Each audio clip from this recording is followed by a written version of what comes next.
Bharatiya Janata party अपने cadre के लिए जानी जाती है। किसी भी दल के पास इस तरह का मजबूत कैडर नहीं, नीचे से लेकर ऊपर तक व्यवस्थित पार्टी का हायरार्की है। लेकिन देखा जाए तो कुछ समय पहले ही संगठन में एक बड़ा बदलाव हुआ। बहुत ही सहजता से एक पार्टी पोस्ट को समाप्त कर दिया गया। कार्यकर्ता से लेकर नेताओं तक कोई फर्क नहीं पड़ा। क्यों? पता नहीं। क्योंकि पार्टी के संविधान अनुसार वह कोई संवैधानिक पद भी नहीं था, कहिए क्रिएटेड पोस्ट था। इस बदलाव का परिणाम यह हुआ कि पार्टी का सटीक फीडबैक चैनल राजनीतिक पचड़ों में फंसकर रह गया। जल्द ही उसका परिणाम भी देखने को मिला। 2024 लोकसभा चुनाव में प्रधानमंत्री गफलत में रह गए और खुद का अपना चुनाव बमुश्किल ही जीत पाए। वहीं 2014 में रिकॉर्ड मार्जिन से प्रधानमंत्री ने अपना चुनाव काशी का जीता था। यह पोस्ट है क्षेत्रीय संगठन मंत्री का।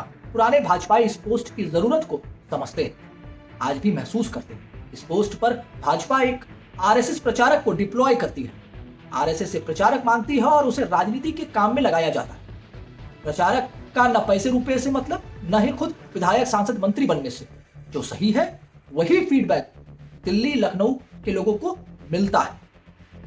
उत्तर प्रदेश राज्य के स्ट्रक्चर से हम इसको समझते हैं। यूपी में 80 लोकसभा और 403 विधानसभा की सीटें हैं। 2017 से पहले की भाजपा ने काम करने के हिसाब से पूरे प्रदेश को 6 प्रांतों में बांटा।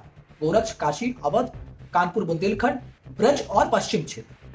भाजपा को आवश्यकता है प्रचारक की जो इन 6 प्रांतों में संगठन मंत्री के दायित्व पर काम करेंगे। वही क्षेत्रीय संगठन मंत्री कहे जाते हैं, जिसका पद समाप्त कर दिया गया। यह भाजपा में बहुत ही पावरफुल पोस्ट थी। क्षेत्रीय अध्यक्ष और महामंत्री बौने थे। हर क्षेत्र में 14 से 15 लोकसभा और लगभग 60 से 65 विधानसभा संगठन मंत्री के फीडबैक के आधार पर लखनऊ, दिल्ली में बैठे लोग निर्णय लेते थे। संगठन मंत्री अपने क्षेत्र के सभी जिलों का दौरा करता, पार्टी से नाराज लोगों को मनाता, समन्वय बनाता, डांट लगाता, कागजों के काम को धरातल पर निरीक्षण करता, पुराने पार्टी के कार्यकर्ताओं से बातचीत करता और फिर अपने क्षेत्र का रिपोर्ट बनाकर प्रदेश कार्यालय पर भेजता। अमूमन वही अंतिम निर्णय भी रहता है। नेता, विधायक, सांसद लखनऊ से ज्यादा अपने क्षेत्रीय कार्यालय पर दिखाई पड़ते थे। क्षेत्रीय संगठन मंत्री न होने से आज भाजपा के लिए परिस्थितियां अनुकूल नहीं है। जैसा कि पहले भी मैंने कहा, नरेंद्र मोदी गलत फीडबैक के कारण से 2024 लोकसभा का अपना चुनाव बमुश्किल से जीते। और यही नहीं, जब क्षेत्रीय संगठन मंत्री था तब 2014 लोकसभा में 73 सीट और 2017 विधानसभा में 325 सीट पाने वाली भाजपा आज जब क्षेत्रीय संगठन मंत्री नहीं है तब 2022 विधानसभा में 325 से घटकर 273 और लोकसभा में 2024 लोकसभा में 73 से घटकर 34 सीट पर आ गई। यह एक अंतर है राजनीतिक कार्यकर्ता और एक प्रचारक में।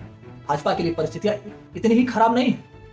दुखी मूल कार्यकर्ता है और वो घर बैठा है।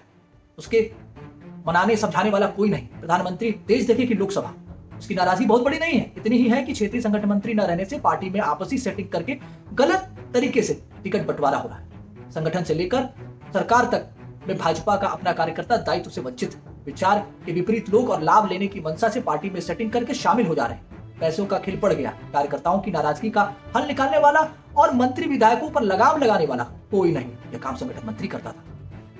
कार्यकर्ता शिकायत लेकर कितनी बार दिल्ली लखनऊ जाए। परिस्थितियां यह हो गई है कि प्रधान का टिकट के लिए लोग राष्ट्रीय अध्यक्ष के पास सीधे दिल्ली जाने लगे। अब दिल्ली और लखनऊ वालों की कितनी जमीनी हकीकत पता है, यह एक बड़ा प्रश्न है। भाजपा केंद्र में अपना तीसरा टर्म और यूपी में दूसरा टर्म पूरा करने जा रही है। अगर अपने संगठन के कामों को कागजों से उतारकर जमीनी हकीकत में बदलना चाहती है तो उसे अपना कार्यकर्ता को पहचानना पड़ेगा। संगठन मंत्री जैसे पोस्ट को फिर से उस पर विचार करना होगा, अन्यथा सीटें 2017 चुनाव के बाद दर चुनाव घटती जा रही हैं, कम होती जा रही हैं।